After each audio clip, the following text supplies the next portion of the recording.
शिवाय। स्वस्ति श्री गणेशाय नमः। श्री सरस्वत्यै नमः। श्री गुरुभ्यो नमः।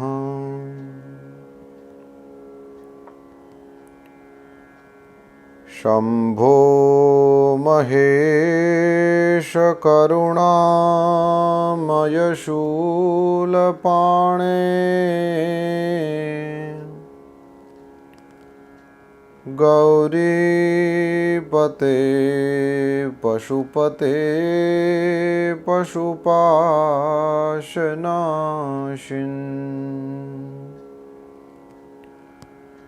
काशीपते करुणया जगदेतदेक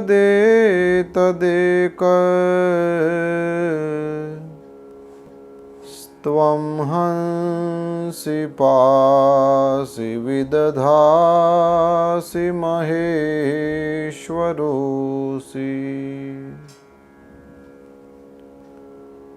त्वत्तो जगद्भवति देव भव स्मरारे। त्वय्येव तिष्ठति जगन्मृडविश्वनाथ। त्वय्येव गच्छति लयं जगदेतदीश। लिंगात्मकं हरचराचर विश्वरूपिन्।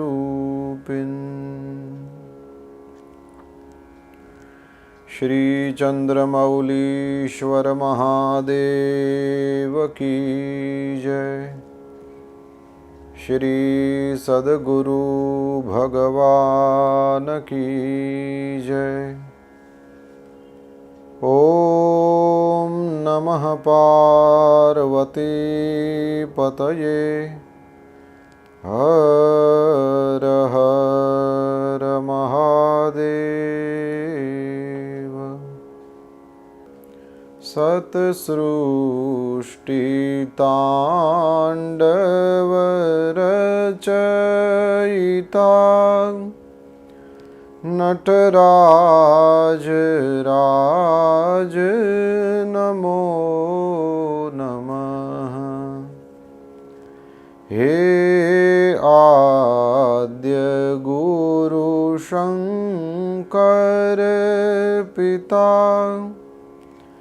नटराज राज नमो नमः। गंभीर नाद मृदंगना धबके उरे ब्रह्मांड नित होत नाद प्रचंड नटराज राज नमो नमः। सत्सृष्टितांडव रचयिता नटराज राज नमो नमः।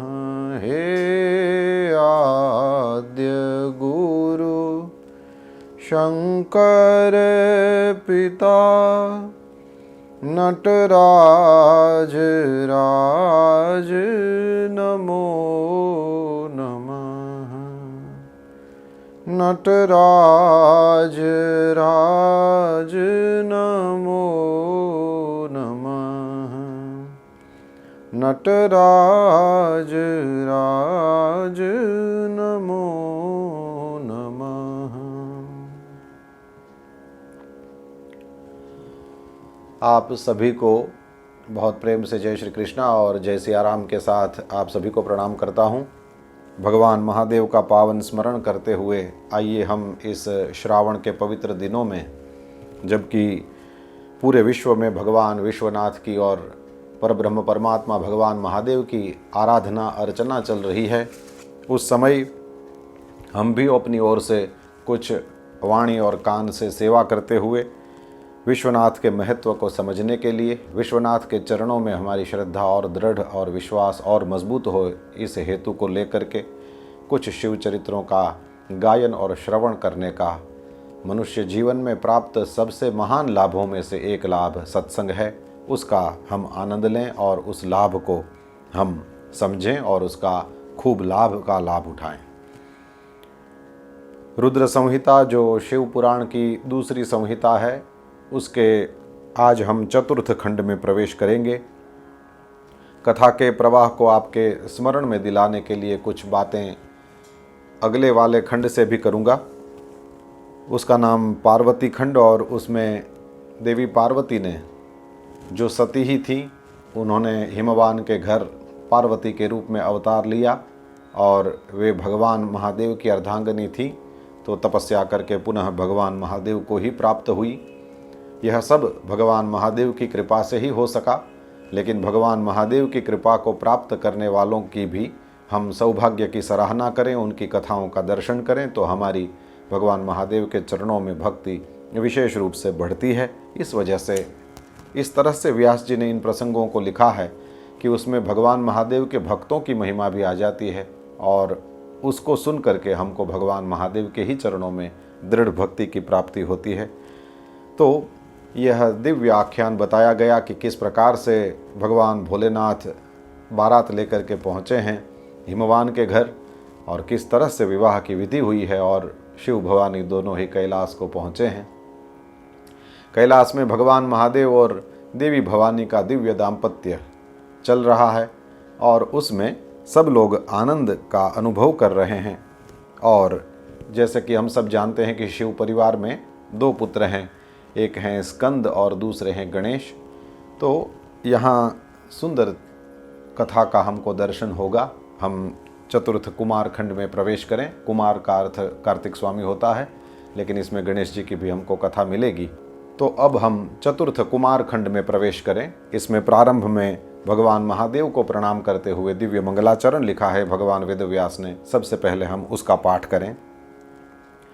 वंदे वंदन तुष्ट मानसमति प्रेम प्रियम प्रेमदम पूर्णं पूर्णकरं प्रपूर्ण निखिलैश्वर्यैकवासं शिवम् सत्यं सत्यमयं त्रिसत्यविभवं सत्यप्रियं सत्यदं विष्णु ब्रह्मनुतं स्वकीयकृपयोपात्ताकृतिं शंकरम्।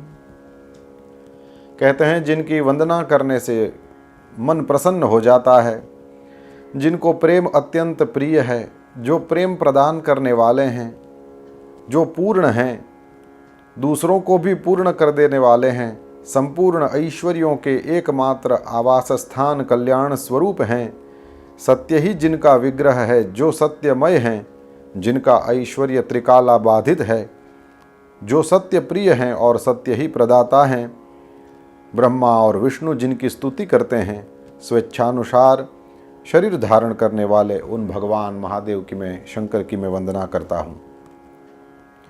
अब श्री नारद जी और ब्रह्मा जी के बीच में संवाद चल रहा है। यह कुमार खंड है, तो इसमें भगवान महादेव के दोनों ही कुमारों की कथा हमको देखने को मिलेगी।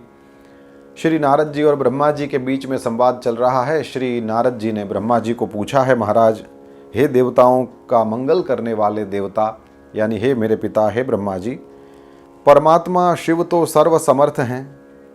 आत्माराम होकर के भी उन्होंने जो पुत्र की उत्पत्ति के लिए पार्वती के साथ विवाह किया था, तो उनका वह पुत्र जो था वो कैसे उत्पन्न हुआ, और उसने तारकासुर का वध किस प्रकार से किया।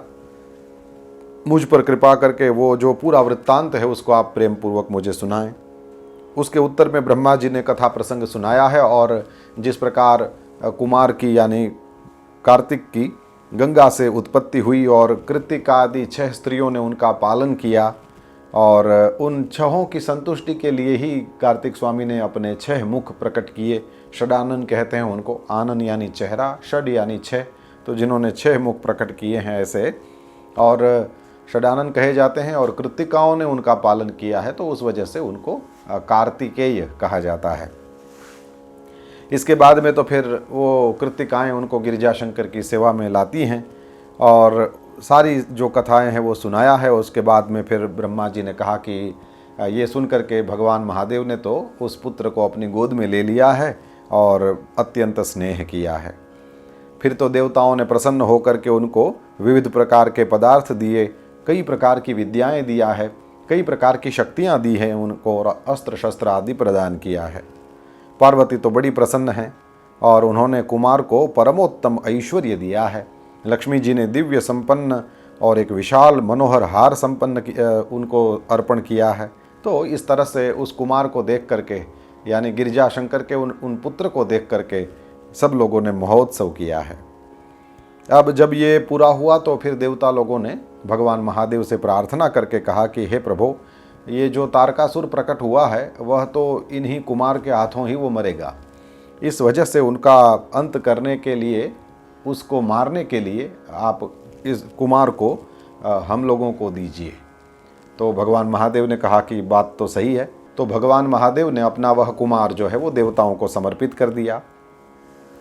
अब तो तारकासुर को मारने के लिए देवताओं ने कार्तिक स्वामी को अपना सेनापति नियुक्त किया और जैसे ही तारकासुर ने सुना कि मुझे मारने के लिए देवताओं की विशाल सेना वो एकत्र हो रही है और वो मुझसे युद्ध करना चाहते हैं, तो तारकासुर ने भी एक बहुत बड़ी सेना वो लिया है और देवताओं के साथ युद्ध करने के लिए तत्काल चल पड़ा। इतनी बड़ी विशाल वाहिनी को आते देख करके देवताओं को बड़ा विस्मय हुआ है, लेकिन फिर कार्तिक स्वामी आगे हैं ये जान करके देवता लोग बार बार सिंहनाद करने लगे हैं और उसी समय संपूर्ण देवताओं के प्रति एक आकाशवाणी हुई है। आकाशवाणी ने कहा कि बिल्कुल चिंता मत करो, कुमार के अधिनायकत्व में यानी कार्तिक स्वामी के सेनापति पद में आप लोग जरूर जीतोगे। ब्रह्मा जी कहते हैं आकाशवाणी सुनते ही देवताओं का उत्साह बहुत ही बढ़ गया है। वो लोग वीरोचित गर्जनाएं करने लगे हैं और कुमार को अग्रणी बना करके सब लोग बहुत जल्दी महिसागर संगम पर आ गए हैं। उधर से कई असुरों को साथ लेकर के तारकासुर भी वहां पर आ पहुंचा। रणभेरियां बजने लगी, रणवाद्य बजने लगे, दैत्य लोग भी ताल ठोंकते हुए गर्जना करके भयंकर कोलाहल करते हुए देवताओं के सामने आए हैं। इंद्र कुमार को गजराज पर बैठा करके देवराज भी उनके पास सबसे आगे खड़े रहे हैं और उसके बाद में फिर कुमार ने कहा कि ये गजराज तो आप ही रखिए, ये आपका ही है, और वे एक अद्भुत विमान पर आरूढ़ हो गए हैं और उसके बाद में फिर परस्पर युद्ध प्रारंभ हुआ है। क्षण भर में तो पूरी रणभूमि है वो रुंड मुंडों से पट गई है और इसके बाद में महाबली तारकासुर है वो अपने पास जो बहुत बड़ी सेना थी उसको साथ लेकर के देव सेना को रौंदता हुआ आगे बढ़ने लगा है। अब तो ये सब देख करके वीरभद्र जो भगवान महादेव के गण हैं बड़े कुपित हुए हैं और महाबली प्रमथ गणों के साथ में वो वीराभिमानी जो था तारकासुर उसके सामने आकर के खड़े हो गए हैं। सभी देवताओं को उन्होंने पीछे छोड़ा और युद्ध की अभिलाषा से वो तारकासुर के सामने जाकर के खड़े हो गए और उनके मन में परम उल्लास था और वो दोनों ही लड़ने लगे। वीरभद्र और तारकासुर के बीच में भयानक युद्ध हुआ है। अब तो इतना ज़्यादा वीरभद्र ने संहार किया कि असुरों की सेना जो है वो रणविमुख हो गई। वीरभद्र के इस कर्म को देख करके अत्यंत कुपित हो उठा है तारकासुर और वो उसके साथ लड़ने लगा।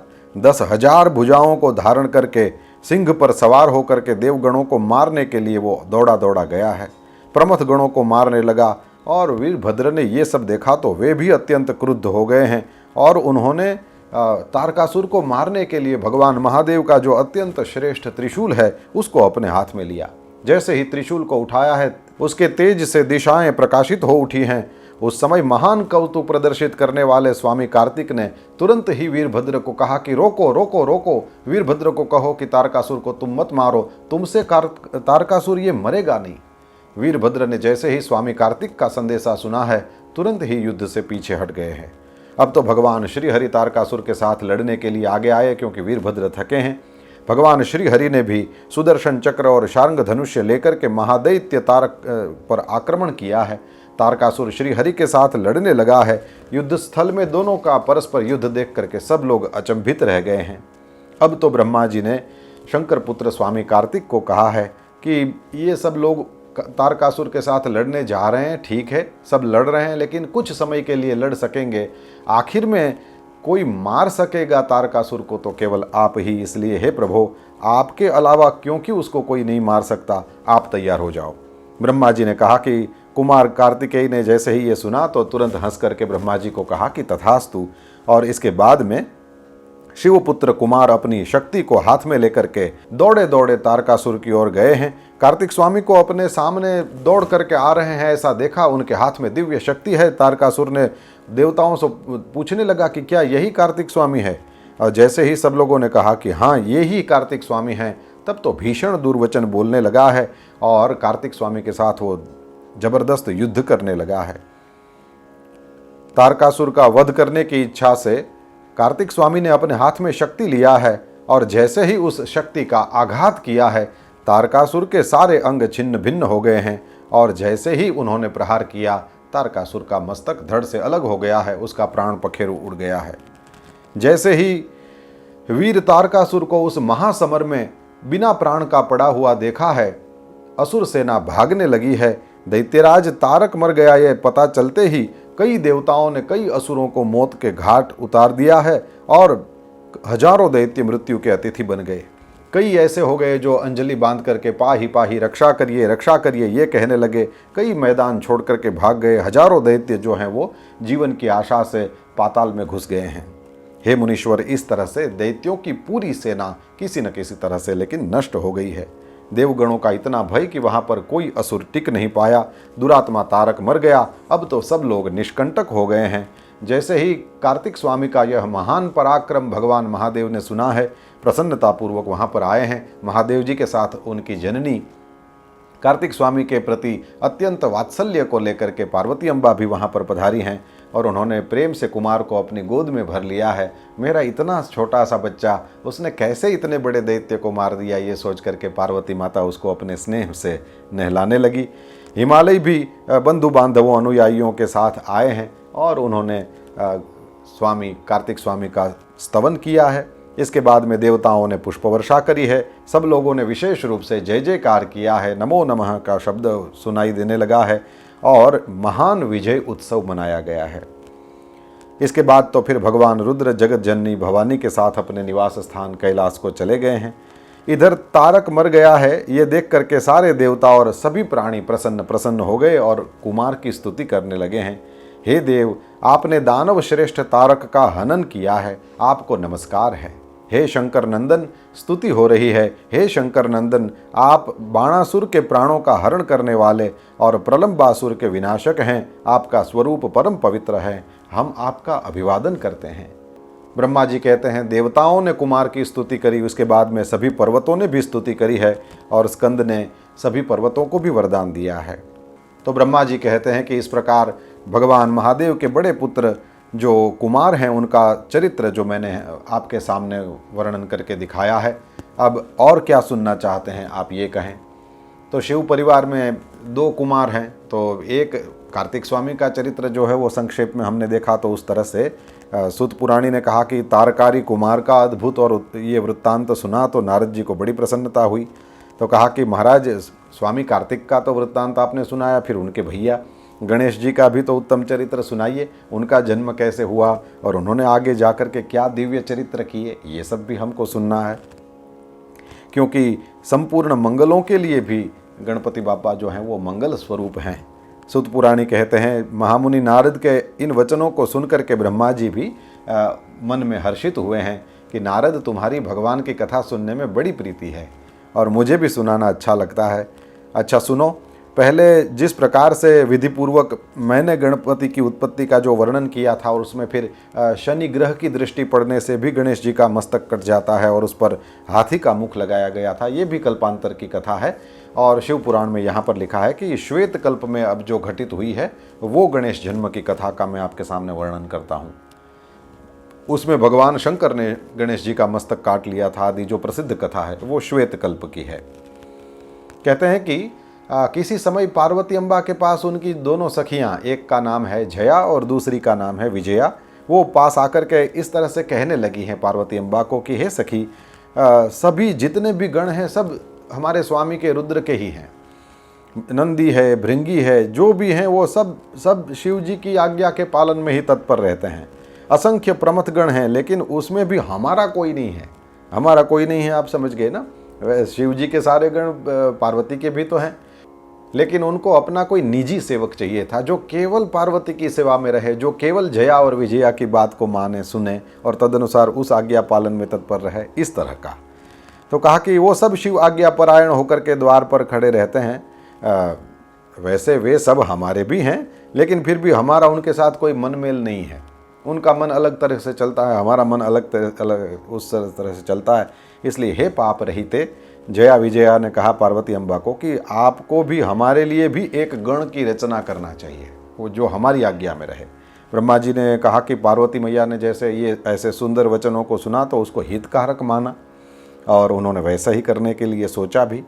इसके बाद में एक बार पार्वती अम्बा स्नान कर रही थी और उस समय सदाशिव आए, तो नंदी ने कहा कि माँ स्नान कर रही है, अभी आप मत जाइए। तो नंदी को डरा धमका करके शिव जी अंदर घुस गए।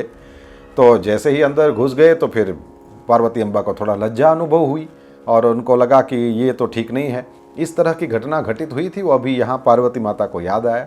तो उन्होंने कहा कि हाँ, मेरा भी ऐसा कोई सेवक होना चाहिए जो परम शुभ हो, कार्य कुशल हो और मेरी ही आज्ञा में तत्पर रहने वाला हो और बिल्कुल भी विचलित होने वाला न हो। ऐसा विचार करके पार्वती अम्बा ने अपने शरीर के मैल से एक ऐसे चेतन पुरुष का निर्माण किया जो संपूर्ण शुभ लक्षणों से संयुक्त था। उसके सभी अंग सुंदर और दोष रहित थे। उनका वह शरीर विशाल और परम शोभायमान था, महान बल पराक्रम से संपन्न था। देवी ने अनेक प्रकार के वस्त्र, विविध प्रकार के आभूषण और खूब उत्तम आशीर्वाद देकर के कहा कि आप मेरे पुत्र ही हो, आप मेरे ही हो, आपके समान प्रिय मुझे यहाँ और कोई नहीं है। वह तो सुनकर के अत्यंत प्रसन्न हो गया और उसने कहा कि माँ, आपको आज ऐसा कौन सा काम आ पड़ा है कि आपने मुझे याद किया है। मैं आपके कथन के अनुसार मैं उसको पूरा करूँगा। शिवा ने कहा कि हे तात, आप मेरे पुत्र हैं, मेरे अपने ही हैं, इसलिए मेरी बात सुनिए। आज से आप मेरे द्वारपाल हो, मेरे द्वारपाल बन जाओ। और हे सतपुत्र, मेरी आज्ञा के अलावा कोई भी हठपूर्वक मेरे महल में प्रवेश न कर सके, चाहे वो कहीं से भी आए और कोई भी हो। मैंने आपको ये बिल्कुल सत्य कहा है, मेरी आज्ञा नहीं हो तो मेरे महल में कोई भी नहीं आएगा। इस तरह से पार्वती अम्बा ने उनको कहा, गणेश जी को। ब्रह्मा जी कहते हैं कि ये कह करके पार्वती अम्बा ने गणेश जी के हाथ में एक सुंदर छड़ी दे दिया और कहा कि अब आप द्वारपाल के रूप में नियुक्त हो जाओ। तो उनका सुंदर स्वरूप और वो प्रणाम करके जैसे ही द्वार की ओर चले, पार्वती अम्बा उनके स्वरूप को देख करके हर्षमग्न हो गए। प्रेम पूर्वक उनको बुला करके उनका मुख चूमती हैं और कृपा परवश होकर के अपने हृदय से लगा लिया और दंडधारी गणराज को कहा कि अब आप द्वारपाल के पद पर स्थित हो जाइए। इसके बाद तो पार्वती नंदन महावीर गणेश पार्वती की हित कामना से हाथ में छड़ी लेकर के गृह द्वार पर पहरा देने लगे। और उसी समय पर भगवान महादेव, जो परम कौतुकी हैं और विविध प्रकार की लीलाएं रचने में निपुण हैं, वो द्वार पर आ पहुँचे।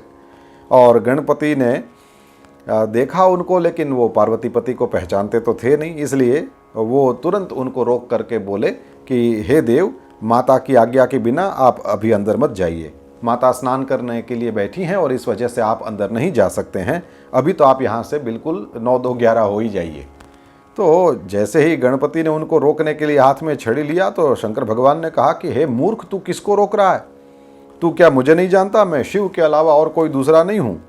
और महेश्वर के जो दूसरे गण थे उन्होंने भी समझाया और गणेश जी को वहाँ से हटाने के लिए वो सब कहने लगे कि सुनिए, हम मुख्य गण जो शिव गण हैं वे ही द्वारपाल हैं और सर्वव्यापी भगवान शंकर की आज्ञा से आपको यहाँ से हटाने के लिए यहाँ पर आए हैं। आपको भी हम गण समझ करके आपको मारते नहीं हैं, नहीं तो आपको हमने कब का ख़त्म कर दिया होता। इसलिए कुशलता इसी में है कि आप यहाँ से प्रेम से समझ करके या दूर हट जाइए। क्यों व्यर्थ में अपनी मृत्यु को बुला रहे हो? गिरिजानंदन गणेश तो निर्भय ही रहे और शिव गणों को सबको फटकारा है उन्होंने और वो तो वहीं पर द्वार पर डटे रहे। सब गणों ने जाकर के भगवान महादेव को कहा कि वो तो वहाँ से हट नहीं रहा है, और महेश्वर ने कहा कि वो है कौन, इतना उच्छृंखल होकर के शत्रु की तरह वो बोल रहा है, इस नवीन द्वारपाल को तुम सब लोग भगा दो। विचित्र लीला करने वाले भगवान महादेव ने इस प्रकार से कहा तो वो सब वहाँ गए हैं और सब पता उन्होंने किया कि ये तो गिरिजानंदन हैं, गिरिजा के पुत्र हैं। तो शंकर भगवान ने विचित्र लीला करना चाहा है और शंकर भगवान अपना त्रिशूल लेकर के वहाँ गए हैं। घोर युद्ध हुआ है और अंत में स्वयं शूलपाणी महेश्वर ने आकर के त्रिशूल से गणेश जी का मस्तक काट दिया। जैसे ही माता भवानी को इसका पता चला है, बड़ी क्रुद्ध हुई है, प्रलय होने लगा है और अपने सभी शक्तियों को उन्होंने आज्ञा दिया है, प्रलय कर दो। प्रलय होने लगा। श्री नारद जी वहाँ पर आए हैं और सबको कहा कि गिरिजा देवी जब तक कृपा नहीं करेंगी तब तक किसी को सुख नहीं मिलेगा। सभी देवता शिवानी के पास गए हैं, अनेक स्तोत्रों द्वारा उनकी स्तुति करी है, चरणों में अभिवंदन किया है और सब लोग देवर्षि आदि सभी दीन भाव से व्याकुल होकर के माता भवानी के चरणों में गिरे हैं। चंडिका प्रसन्न हो गई, उनमें करुणा का संचार हुआ और कहा कि यदि मेरा पुत्र जीवित हो जाए और वो आप सब में अग्र पूज्य माना जाए, आपका सबका सर्वाध्यक्ष उसको पद आप उनको दे दो, तभी जाके हो सकता है, नहीं तो नहीं होगा। सब लोगों ने स्वीकार किया है कि त्रिलोक को सुख प्राप्त हो सके वैसे ही करना चाहिए। तो शंकर भगवान ने कहा कि उत्तर दिशा में जाओ, सबसे पहले जो प्राणी मिले उसका मस्तक लेकर के आओ, उसको हम इस बालक के मस्तक पर लगा देंगे। सभी देवताओं ने कहा कि ठीक है, जिस प्रकार से संपूर्ण त्रिलोक को सुख मिल सके वैसे ही करना चाहिए। तो भगवान महादेव ने कहा कि अब उत्तर दिशा में जाइए और जो जीव पहला प्राप्त हो उसका मस्तक काट करके इस बालक के शरीर पर लगा दिया जाएगा। ब्रह्मा जी कहते हैं सब देवता गए हैं, उनको एक दांत वाला हाथी मिला है और उसका मस्तक काट करके लाए हैं और यहाँ पर उस बालक के धड़ पर उसको लगा दिया गया है। तो बहुत सुंदर देवताओं ने उसका मस्तक लिया है और यहाँ पर आकर के उस बालक के शरीर पर जोड़ दिया है। अब भगवान महादेव को प्रणाम करके देवताओं ने कहा कि हमारा काम हमने किया, अब जो बाकी वाला काम बाकी है वो आप करिए, क्योंकि आप महात्मा के तेज से ही हम सब उत्पन्न हुए हैं। आपका वही तेज वेद मंत्र के अभियोग से इस बालक में प्रवेश करेगा और यह बालक जी उठेगा।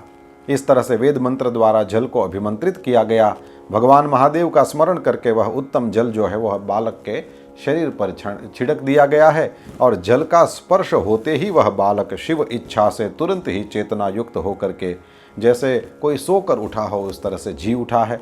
सौभाग्यशाली वह बालक अत्यंत सुंदर था। अब तो उनके स्वरूप का दर्शन करिए। उनका मुख हाथी जैसा था, शरीर का रंग हरा लाल सा था, चेहरे पर प्रसन्नता थी, उनकी आकृति कमनीय थी, सुंदर प्रभा फैल रही थी। और हे मुनीश्वर, पार्वती नंदन उस बालक को जीवित देख करके वहाँ पर जितने लोग थे सब लोग आनंद मग्न हो गए हैं और सबके सब दुख विलीन हो गए। सब लोगों ने उस बालक को पार्वती को दिखाया है और अपने पुत्र को जीवित देख करके पार्वती माता परम प्रसन्न हुई हैं। अब तो पार्वती अम्बा अपने पुत्र को अपनी गोद में लेकर के प्यार करने लगी और कहा कि हे बेटा, तुझे बहुत कष्ट सहन करना पड़ा है, लेकिन अब तू कृतकृत्य हो गया है, तू धन्य है। अब से सभी देवता तुम्हारी सबसे पहले पूजा करेंगे और कहीं भी मनुष्य आदि सब पूजा करेंगे तो अग्र पूजा उसमें तुम्हारी ही होगी। अब तुम्हें कभी दुख नहीं देखना पड़ेगा। इस समय तुम्हारे मुख पर सिंदूर का सा रंग दिखाई दे रहा है। मनुष्यों को सिंदूर से हमेशा तुम्हारी पूजा करनी चाहिए। जो भी मनुष्य पुष्प, चंदन, सुंदर गंध, नैवेद्य, रमणीय आरती, तांबूल और दान तथा परिक्रमा और नमस्कार करके विधिपूर्वक तुम्हारी पूजा करेंगे, देवी माँ कहती है कि सर्व प्रकार की सिद्धियाँ उसको हस्तगत हो जाएंगी, उसके सारे विघ्न नष्ट हो जाएंगे। इसमें लेश मात्र भी संशय नहीं है। अब तो इंद्र आदि देवताओं ने हर्षातिरेक से शिवानी माँ भवानी की स्तुति करी है और गणेश जी को लेकर के भगवान महादेव के पास गए हैं और गणपति को उन्होंने भगवान महादेव की गोद में बिठा दिया है। शिव जी ने उसको बड़ा प्रेम किया है और इसके बाद सभी देवताओं ने मिलकर के भगवान शंकर की गोद में बैठे हुए उन गणेश जी को उन्होंने सर्वाध्यक्ष घोषित कर दिया है। पुनः गणेश जी को लोक में हमेशा सुख देने वाले सब प्रकार के वरदान दिए गए हैं। भगवान महादेव ने ये कहा कि तुम भाद्रपद मास के कृष्ण पक्ष की चतुर्थी तिथि को उत्पन्न हुए हो, जब चंद्रमा का शुभ उदय हो रहा था, तो उसी दिन लोगों को तुम्हारा व्रत करना चाहिए और 1 वर्ष का वह व्रत करना चाहिए। फिर वही चतुर्थी जब वापस आ जाती है तब तक, यानी 1 वर्ष तक व्यक्ति को आपके उत्तम व्रत का पालन करना चाहिए। माटी की मूर्ति बनाना, दिव्य गंध चंदन पुष्पों से और दुर्वादल आदि से उसकी पूजा करना, और 1 वर्ष तक इस प्रकार से करके फिर व्रतोद्यापन भी करना चाहिए। भगवान महादेव ने जो इस प्रकार का व्रत करते हैं उनको दिव्य फल प्राप्त होते हैं, यह फल कथन किया है। और इसके बाद में भगवान गणपति को उन्होंने बहुत प्रकार के वरदान दिए हैं, और श्रेष्ठ ऋषि और शंकर भगवान के सभी जो भी गण वहाँ पर थे, उन सब को भी ये सब सुन कर के कि गणपति की जो भी पूजा करेंगे उनके विघ्नों का हमेशा के लिए नाश हो जाएगा और उनकी सब प्रकार की कार्य सिद्धि होगी आदि सुन करके परम प्रसन्नता प्राप्त हुई है। और सभी ने तथास्तु कह करके विधिपूर्वक गणाधीश का अपने कार्यों की सिद्धि के लिए, अपने विघ्नों के विनाश के लिए भी पूजन किया है। कहते हैं कि जो भी मनुष्य जितेंद्रिय होकर इस परम मांगलिक आख्यान का श्रवण करेंगे उनको संपूर्ण प्रकार के मंगलों का वह भागी बनेगा और मंगल भवन हो जाएगा। इसको सुन करके जिसको जो भी चाहिए होगा उसकी प्राप्ति होगी। अब तो दोनों कुमारों की संयुक्त एक लीला का वर्णन यहाँ पर आता है, ये भी बड़ी प्रसिद्ध है। स्वामी कार्तिक और गणेश जी दोनों बालकपन में दोनों अलग अलग प्रकार की लीलाएं करते थे। गणेश जी भक्तिपूरित चित्त से सदा माता पिता की सेवा करते रहते थे, इसलिए उनको माता पिता का महान स्नेह प्राप्त हुआ था। और एक समय शिव शिवा दोनों प्रेम पूर्वक एकांत में बैठ कर के ये सोचने लगे कि हमारे ये दोनों ही पुत्र जो हैं वो विवाह के योग्य हो गए हैं, अब इन दोनों का शुभ विवाह किस तरह से संपन्न करें, ये सोच रहे थे। क्योंकि दोनों को जैसे कार्तिक स्वामी प्रिय हैं वैसे ही गणेश जी भी प्रिय हैं। तो माता पिता का विचार ये दोनों पुत्रों ने मन में जैसे ही जाना तो उनके मन में ये विचार आया कि पहले मेरा विवाह होना चाहिए। अच्छा, विचार आया तो दोनों को आया, गणेश जी को भी यही विचार आया कि पहले मेरा विवाह होना चाहिए और कार्तिक स्वामी को भी यही विचार आया कि पहले मेरा। तो फिर तो उन दोनों में इस प्रकार का विवाद होने लगा, पहले मैं विवाह करूंगा, पहले मैं करूंगा। तो जगत के अधीश्वर दंपति ये शिव जी और भवानी ये तो थोड़ी देर के लिए लोक मर्यादा का, वो लौकिक आचार का आश्रय लेकर के थोड़ी देर तो उनको परम विस्मय हुआ कि ये क्या बात हो गई। फिर बाद में कहा कि देखो, हम लोगों ने पहले से ही एक नियम बना के रखा है कि वो आप दोनों को सुखदायक भी होगा। अब हम ये वर्णन करते हैं, ये सुनो। वो नियम ये बनाया है कि आप दोनों वैसे तो हमको एक समान प्रिय हो, किसी एक पर विशेष प्रेम है ऐसा तो कुछ है नहीं, इसलिए आप दोनों के विवाह के विषय में हम लोगों ने ऐसा एक मन में बनाया रखा है और वो आप दोनों के लिए कल्याणकारी भी है। वो ये शर्त है कि जो भी पूरी पृथ्वी की परिक्रमा करके पहले यहाँ पर आ पहुँचेगा उसका विवाह पहले होगा और जो बाद में आएगा उसका बाद में होगा। हे मुने, ब्रह्मा जी कहते हैं कि माता पिता की इस बात को सुनकर के महाबली कार्तिक स्वामी तो तुरंत ही अपने स्थान से पृथ्वी की परिक्रमा करने के लिए चल पड़े। उनके पास तो उनके वाहन के रूप में मोर है और उस मोर पर बैठ करके कार्तिक स्वामी चलते हैं। तो मोर तो आपने देखा होगा जिस तरह से वह उड़ता है और फिर वो जिस तरह से नीचे आता है तो ऐसे ही लगता है जैसे विमान है। तो कार्तिक स्वामी की अपनी गति है और उस गति के अनुसार उन्होंने पृथ्वी की परिक्रमा करना प्रारंभ किया। लेकिन गणेश जी तो वहीं पर खड़े रहे, गणेश जी कहीं भी गए नहीं। वे अपनी उत्तम बुद्धि का आश्रय लेकर के बार बार मन में सोचने लगे कि अब मैं क्या करूं, कहाँ जाऊं, परिक्रमा तो मेरे से होगी नहीं, तो मैं क्या करूं। अब मैं तो एक कोस भर भी थोड़ा सा चलूंगा तब भी मेरे से आगे जाया नहीं जाता, मुझे कुछ खाना पीना पड़ता है। तो पूरी पृथ्वी की परिक्रमा करके फिर मैं वापस आऊं और ये तो कब होगा। अब कार्तिक स्वामी तो ऑलरेडी चल पड़े हैं। तो फिर गणपति बापा ने जो किया है उसको सुनिए। गणेश जी घर गए हैं, विधिपूर्वक स्नान किया है और फिर माता पिता को कहा कि हे पिताजी, हे माताजी, मैं आप लोगों की पूजा करके यहाँ पर मैंने जो 2 आसन रखे हैं उस पर आप दोनों बैठ जाइए, मुझे आपकी पूजा करनी है, मेरे इस मनोरथ को आप दोनों पूर्ण करिए। ब्रह्मा जी कहते हैं दोनों ही वहाँ पर विराजमान हो गए। गणेश जी ने उन दोनों की विधिपूर्वक पूजा करी है और बार बार प्रणाम करते हुए उनकी 7 परिक्रमा करी है। हे बेटा नारद, गणेश जी बुद्धि सागर तो थे ही, उन्होंने हाथ जोड़ प्रेम मग्न माता पिता की बहुत प्रकार से स्तुति करी और फिर कहा कि गणेश जी ने कहा कि हे माता जी और हे पिताजी, आप मेरी उत्तम बात सुनिए और बहुत जल्दी मेरा शीघ्र ही उत्तम विवाह कराइए। हे माता जी, हे पिताजी, आप लोग मेरी उत्तम बात सुनिए और शीघ्र ही मेरा शुभ विवाह कर दीजिए। ब्रह्मा जी कहते हैं कि महात्मा गणेश का ऐसा वचन सुनकर के माता पिता उन महान बुद्धिमान गणपति को कहने लगे कि बेटा पहले जंगलों सहित पूरी पृथ्वी की परिक्रमा तो करके आओ जैसे कुमार गया है। तू भी जा और उससे भी पहले यहाँ आ जा, तो जरूर तुम्हारा विवाह पहले कर देंगे। तो गणपति ने कहा कि हे माताजी, हे पिताजी, आप दोनों सर्वश्रेष्ठ हो, धर्मरूप हो, महाबुद्धिमान हो, इसलिए धर्मानुसार मेरी बात सुनो। आपने देखा नहीं, मैंने 7 बार पृथ्वी की परिक्रमा करी, फिर भी आप ऐसे कैसे कह रहे हैं कि पृथ्वी की परिक्रमा करके आ जाओ। तो शिव पार्वती तो वैसे ही लीलानंदी हैं, तो उन्होंने लौकिक गति का आश्रय लेकर के कहा कि बेटे, तुमने समुद्र पर्यंत विस्तार वाली बड़े बड़े जंगलों से युक्त इस सप्तद्वीपवती विशाल पृथ्वी की परिक्रमा कब कर ली। तो जैसे ही शिव पार्वती ने ऐसे कहा तो महान बुद्धि संपन्न गणेश जी ने कहा कि हे माताजी, हे पिताजी, मैंने अपनी बुद्धि से आप दोनों की पूजा करके परिक्रमा कर लिया है, इसलिए मेरी समुद्र पर्यंत सारी पृथ्वी की परिक्रमा पूरी हो गई है। धर्म के संग्रहभूत वेदों में और शास्त्रों में जो ये वचन मिलते हैं, ये सत्य हैं कि असत्य हैं। जो वचन कैसे हैं कि जो पुत्र माता पिता की पूजा करके उनकी परिक्रमा करता है, उसको पृथ्वी परिक्रमा जनित फल सुलभ हो जाता है। जो तीर्थ यात्रा को जाता है, उसको भी यदि अपनी तीर्थ यात्रा का पूरा पूरा फल चाहिए तो उसको अपने माता पिता को साथ में लेकर के तीर्थ यात्रा को जाना चाहिए, क्योंकि पुत्र के लिए तो उसके माता पिता के चरण सरोज जो हैं, चरण कमल हैं, वे ही महान तीर्थ हैं। अन्य तीर्थ तो दूर जाने से प्राप्त होते हैं, परंतु धर्म के साधनभूत ये दोनों तीर्थ जो हैं वो तो अपने पास में ही सुलभ है। पुत्र के लिए माता पिता, स्त्री के लिए पति, ये दोनों सुंदर तीर्थ घर में ही हैं। ऐसा जो वेद शास्त्र निरंतर उद्घोषित करते रहते हैं, यदि ये असत्य है तो फिर मैंने पृथ्वी की परिक्रमा नहीं करी, और यदि ये सत्य है तो फिर मैंने पृथ्वी की 7 बार परिक्रमा करी है। तो या तो मेरा शीघ्र विवाह कर दें, या फिर ये कह दें कि ये वेद शास्त्र जो हैं वो झूठे हैं। आप दोनों धर्मरूप हैं, इसलिए अच्छी तरह से विचार करके जो परम उत्तम प्रतीत होता है उसी को प्रयत्नपूर्वक करना चाहिए।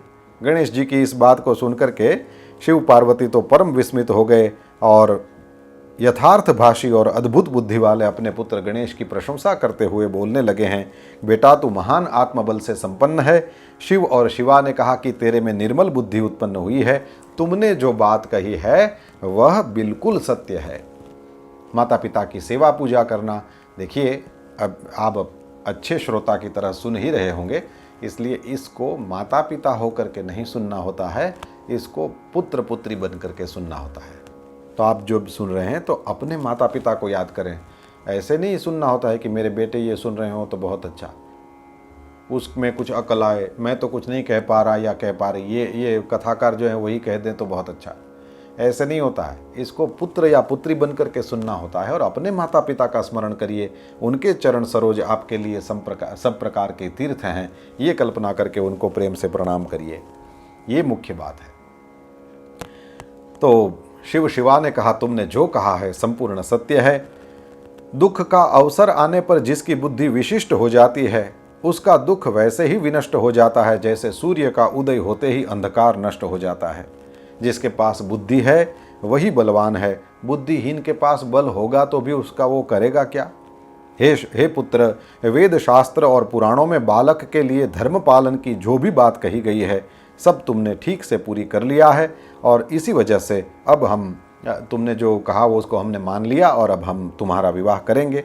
तो विवाह के लिए उत्तम विचार करने लगे हैं। और उस प्रसन्न बुद्धि वाले प्रजापति विश्वरूप ने जब ये सुना कि शिवजी अपने पुत्र गणेश जी का विवाह करना चाहते हैं, अच्छा अभी भी वो चालू है, कार्तिक स्वामी अभी भी पृथ्वी की परिक्रमा कर रहे हैं, वो तो भागे भागे जा रहे हैं, पूरी पृथ्वी की परिक्रमा कब हो, तो वो उधर चालू है। और इधर विश्वरूप ने सुना कि शिवजी तो गणेश जी का विवाह करना चाहते हैं, तो प्रजापति विश्वरूप ने दिव्य रूप संपन्न और सर्वांग शोभना अपनी 2 कन्याएं थी, उनका नाम था सिद्धि और रिद्धि। मत बोलना, रिद्धि नहीं लिखा है इधर, लोग ऐसे बोलते हैं कि गणपति की 2 पत्नियां, एक का नाम रिद्धि दूसरी का नाम सिद्धि, वो पता नहीं कहाँ से कहते हैं, किसी पुराण में होगा भी, लेकिन शिव पुराण की बात हो तो उसमें एक का नाम है सिद्धि, दूसरी का नाम है बुद्धि।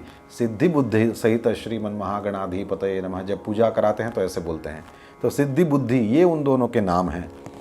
तो उनके साथ हर्षपूर्वक विश्वरूप ने अपनी दोनों इन सिद्धि और बुद्धि नाम की बेटियों का गणेश जी के साथ दिव्य विवाह संपन्न कराया।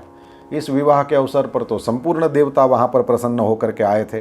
तो इस तरह से गणेश जी को दोनों पत्नियां प्राप्त हो गईं और थोड़े समय के बाद महात्मा गणेश को उन दोनों पत्नियों से 2 दिव्य पुत्र उत्पन्न हुए। उसमें गणेश जी की पत्नी जो सिद्धि हैं, उनके गर्भ से जो पुत्र हुआ उसका नाम क्षेम है, और जो बुद्धि के गर्भ से उत्पन्न हुआ उसका नाम लाभ है। तो ये भी थोड़ा समझने जैसा है। हम ऐसा मानते हैं कि गणेश जी के जो 2 पत्नियां हैं वो रिद्धि और सिद्धि है, और उनके जो 2 पुत्र हैं उनका नाम शुभ और लाभ है। तो ये और किसी पुराण में मैं फिर से कह दूं यदि हो तो हो, लेकिन शिव पुराण की बात हो तो यहाँ पर उनकी पत्नियों के नाम सिद्धि और बुद्धि, और उनके जो पुत्र हैं उनका नाम क्षेम और लाभ, ये 2 हैं। गणेश जी इस तरह से अचिंत्य सुख का उपभोग करते हुए निवास कर रहे थे। तब तक तो स्वामी कार्तिक पृथ्वी की परिक्रमा करके वापस आए। नारद जी ने आकर के कुमार स्कंद को सब समाचार सुनाया है, और कुमार के मन में बड़ा क्षोभ हुआ।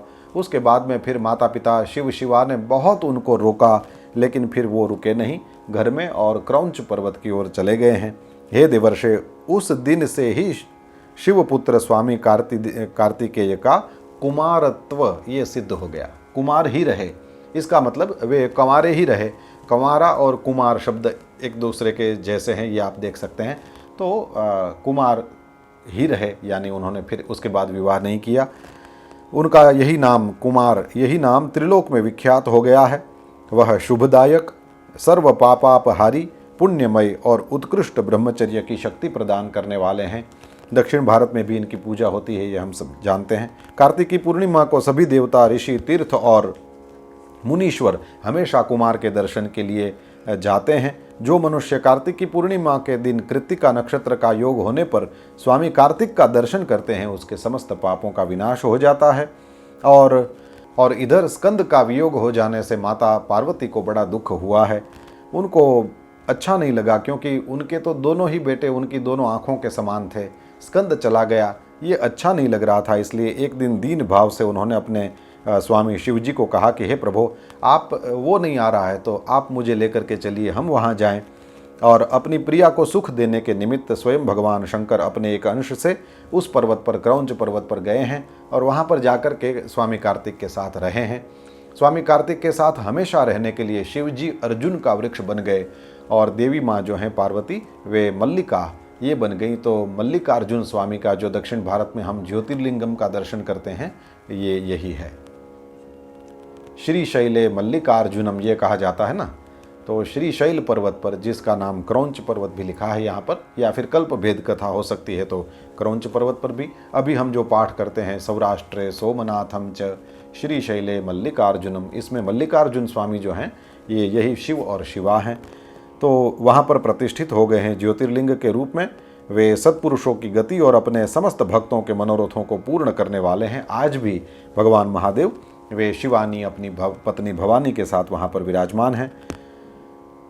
अमावस्या के दिन वहाँ स्वयं शंभु कैलाश से पधारते हैं, अपने बेटे के साथ रहते हैं, और पूर्णिमा के दिन पार्वती अम्बा वहाँ पर जा कर के उसके साथ रहती हैं। इस प्रकार से यह कार्तिक स्वामी का और गणेश जी का, यानी दोनों कुमारों का सर्व शुभ चरित्र जो है वो कहा गया।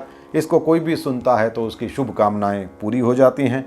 मनुष्य कोई भी व्यक्ति हो, इस चरित्र को पढ़ता है या पढ़ने के लिए कहता है और सुनता है या सुनाता है, निस्संदेह उसके सर्व मनोरथ सफल हो जाते हैं। यह अनुपम आख्यान पापनाशक है, कीर्तिप्रद है, सुखवर्धक है, आयु बढ़ाने वाला है, स्वर्ग की प्राप्ति कराने वाला है, पुत्र पौत्र की वृद्धि करने वाला है, मोक्षप्रद है, इत्यादि बहुत सारे फल इस कुमार खंड के भी दिए हैं। तो रुद्र संहिता का यह जो छोटा सा 4थे नंबर का कुमार खंड है वो यहीं पर विराम लेता है।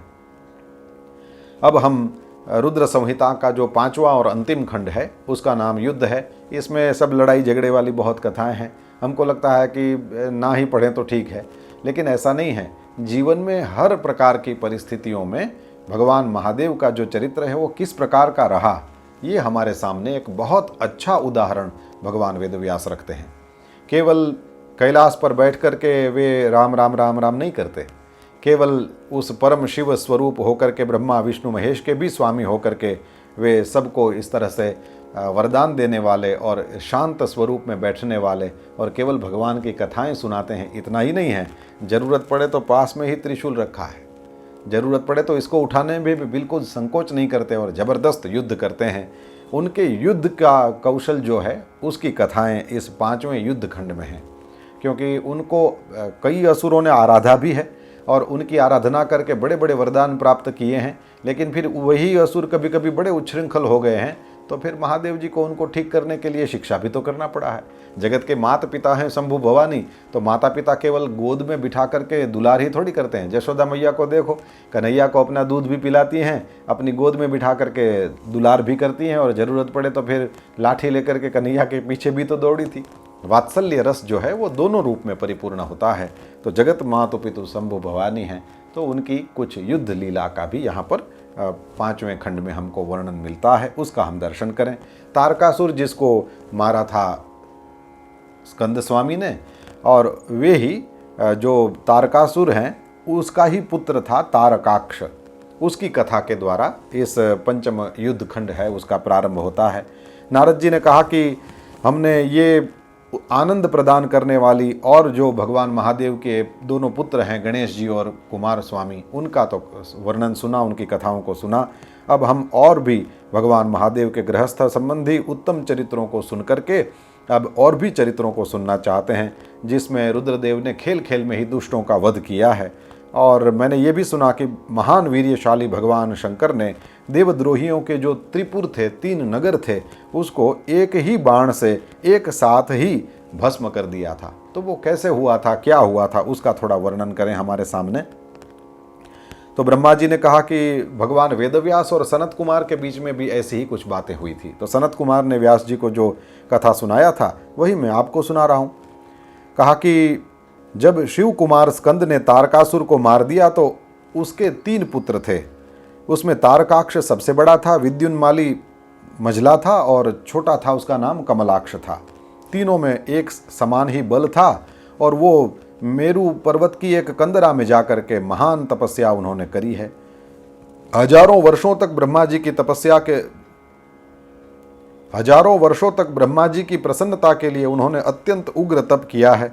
ब्रह्मा जी प्रकट हुए हैं, हे महादैत्यों, मैं तुम्हारे सामने प्रकट हुआ हूँ, जो चाहो मांग लो, इतना घोर तप क्यों कर रहे हो। दैत्यों ने कहा कि हमको कोई मार नहीं पाए। देखिए, सब पुराणों में यही चीज़ आपको देखने को मिलेगी। किसी भी पुराण में जाकर के देखिए, तपस्या करने वाले दैत्य को जब भगवान प्रसन्न हुए तो उन्होंने यही कहा, हम मरे नहीं, हम सब के लिए अवध्य हो जाएं।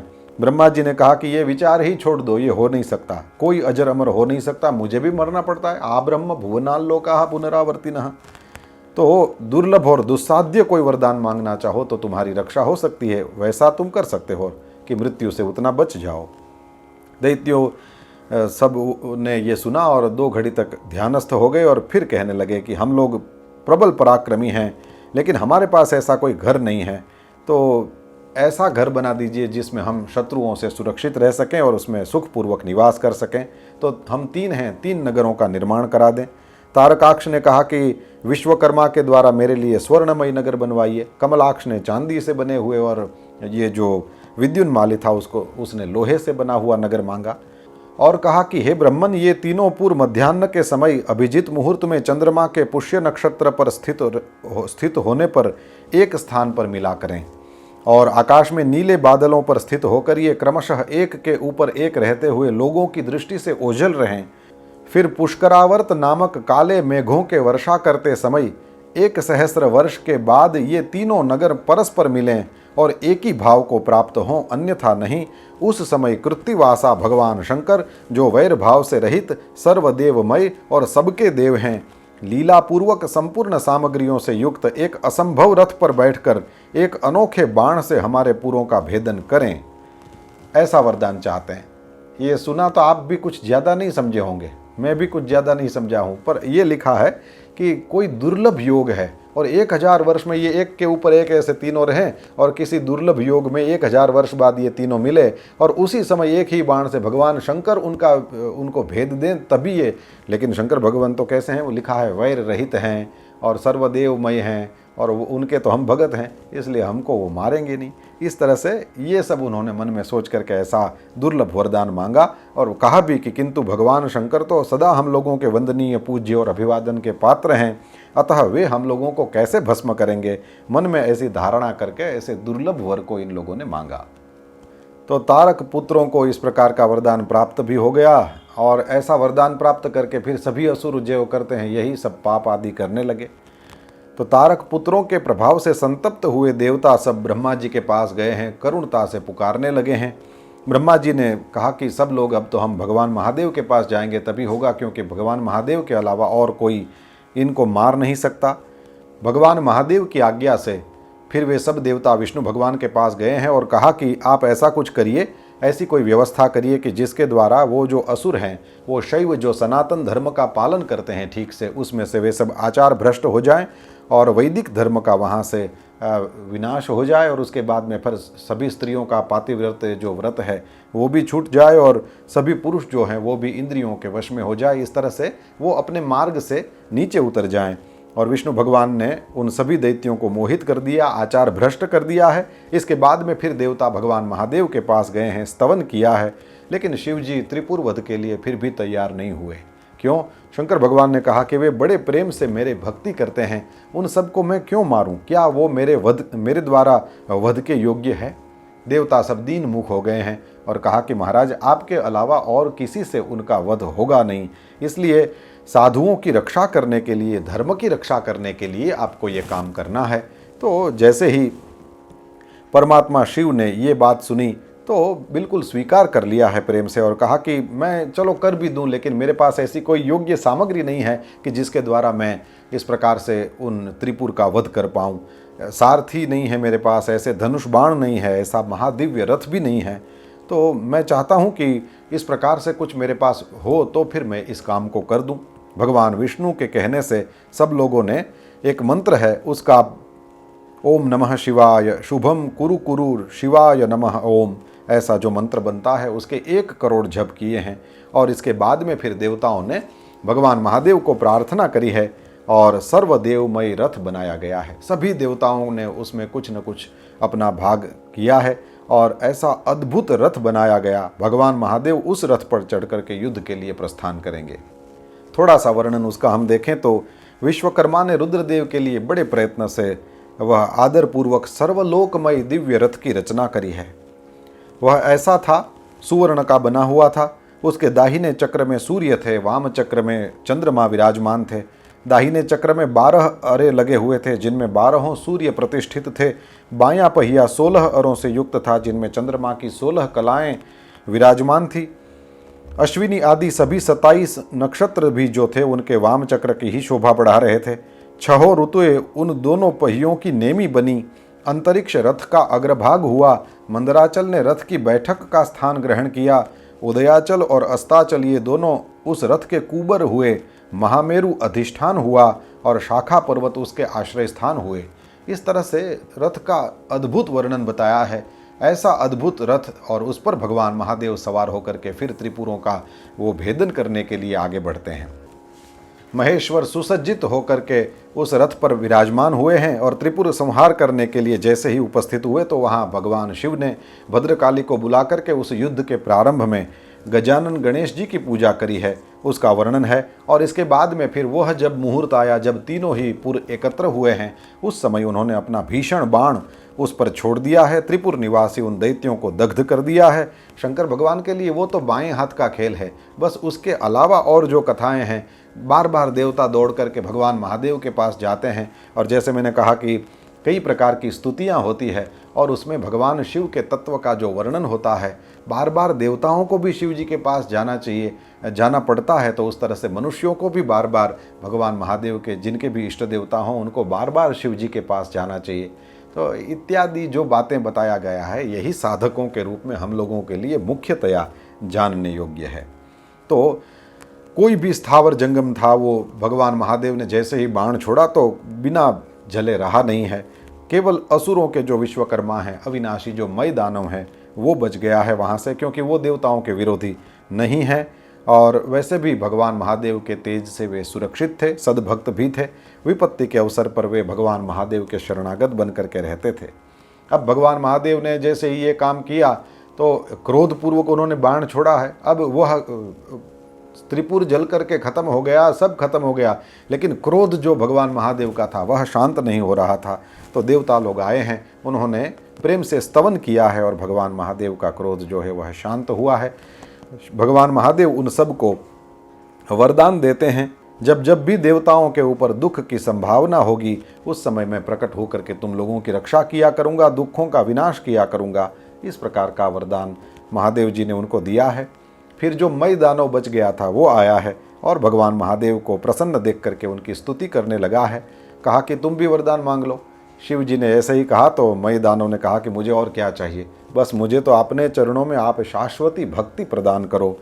तो भगवान महादेव ने कहा तुम धन्य हो हे मई दानव, तुमको जो चाहिए उस प्रकार की दिव्य भक्ति तुमको मैंने दिया। अब तुम वितल लोक में चले जाओ। और महान हर्ष की प्राप्ति हुई है मई दानव को और वह वितल लोक में चला गया है। इस प्रकार से शशिमौली शंकर जी के उस विशाल चरित्र का जो त्रिपुर विनाश को सूचित करने वाला है वह परमोत्कृष्ट लीला से युक्त है, उसको इस तरह से सुनाया गया है। तो आज हमने यहाँ तक की कथा का दर्शन किया।